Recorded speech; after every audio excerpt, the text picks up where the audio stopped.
دو مچھلیاں پکڑنے والوں کی حکایت۔ حضرت فقیل ابو اللیث سمرقندی رحمۃ اللہ تعالی علیہ نقل کرتے ہیں کہ ایک روایت میں آیا کہ گزشتہ زمانے میں ایک مومن اور ایک کافر مچھلیاں پکڑنے جا رہے تھے۔ کافر اپنے جھوٹے معبودوں کا نام لے کر خوب مچھلیاں پکڑتا رہا اور مچھلیوں کا ڈھیر لگ گیا۔ مومن اللہ کا نام لے کر جال پھینکتا رہا لیکن ہاتھ کچھ نہیں آیا۔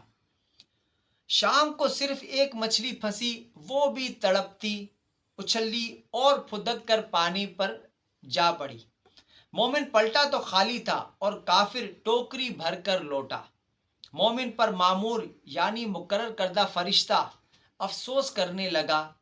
اللہ پاک نے اس فرشتے کو جنت میں مومن کا محل عالی شان دکھایا تو وہ فرشتہ بے اختیار پکار اٹھا، خدا کی قسم، اس عظیم الشان محل میں داخلے کے بعد اس مسلمان مچھیرے کو مچھلیوں کے شکار کی کیا ضرورت؟